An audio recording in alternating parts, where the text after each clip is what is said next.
এবার সবাই আমার মুখের দিকে তাকান তো। এইটা আমার মুখে লম্বা লম্বা কি? বামের বাবুরা কথা কয় না, নাম কি রে বাবা? আচ্ছা মুরব্বীরা বাদ যাবেন না, আমাকে দাড়ি রেখে আনস্মার্ট লাগতেছে? খ্যাত লাগতেছে?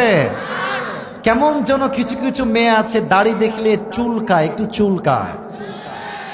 আমি বলি কি জানো, যেই মেয়ে তোমাকে নবীর সুন্নাহের ভালোবাসা দাড়ি রেখে বিয়ে করতে চাইবে না, মুরব্বীরাও মাথা নাড়িয়ে নাড়িয়ে আমাকে ঠিক বোঝাচ্ছেন।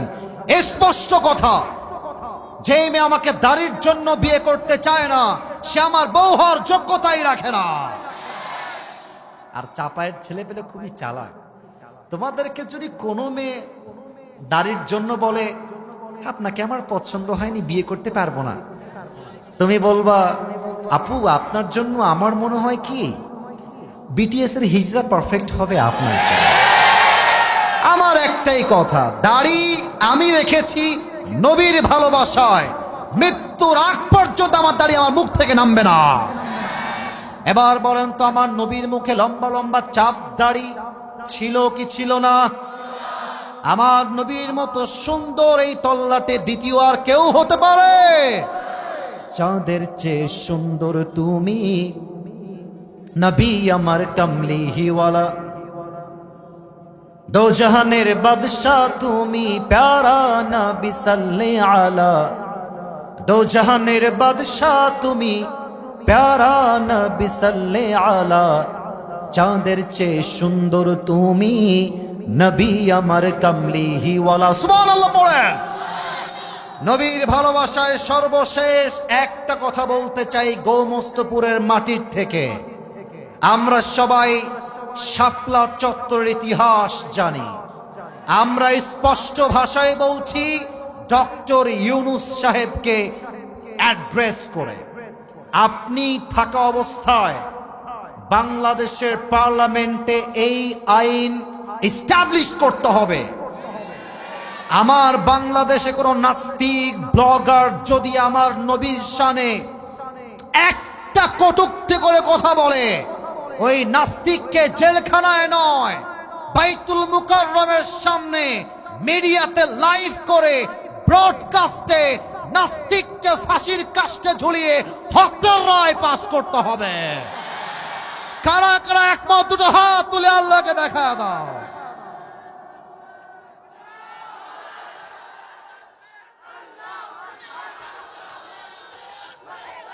আমার চাপায়ের ভাইরা বলতে বড্ড লজ্জা পায়, বাংলাদেশের সবচেয়ে বড় শত্রুর নাম হচ্ছে পাশের দেশ ভারত।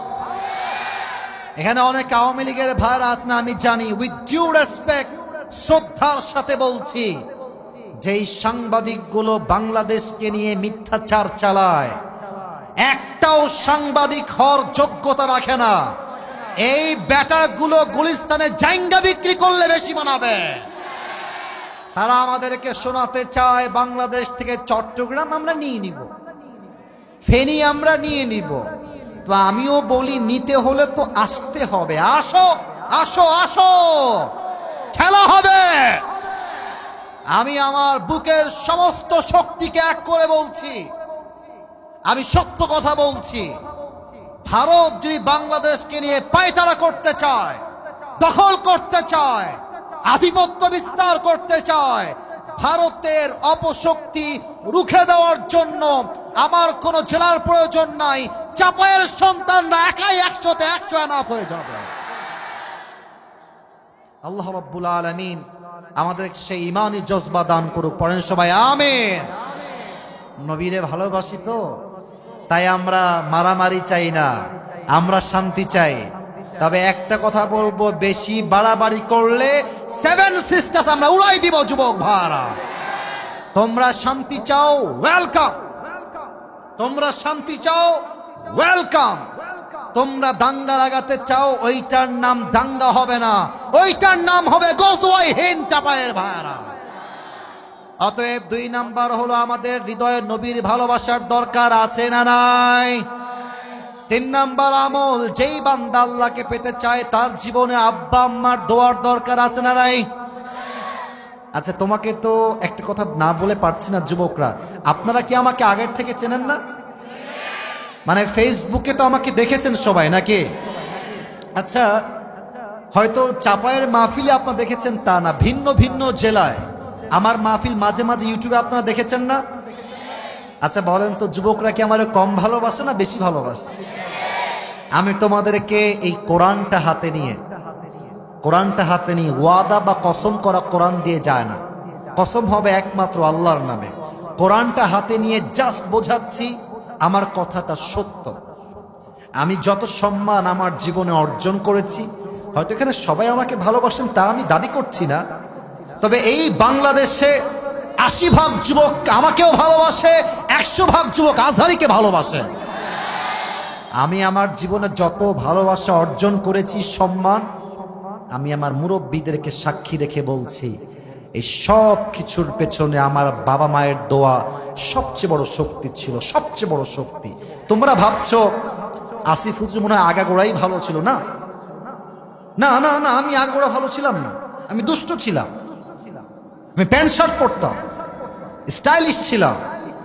আমার আব্বা আম্মা হতাশ হয়ে গেছিল যে আমাদের ছেলে মনে হয় একদম লাইন হারিয়ে ফেলবে। আমার আব্বা মাঝে মাঝেই বলে যে আব্বা তোমার জন্য আমি তাহাজ্জুদে অনেক দোয়া করেছি, অনেক অনেক দোয়া করেছি। এই যে আমার আব্বা যেন আপনারা আছেন, সন্তান খারাপ হতে পারে, যুগ খারাপ তো, ছেলে খারাপ হতে পারে, ওরে মারতে যাবেন না, ওরে গালি দিতে যাবেন না, দোয়া করেন আল্লাহর কাছে। আব্বা আম্মার দোয়া আল্লাহ কখনো খালি হাতে ফিরিয়ে দেয় না, ঠিক কিনা বলে?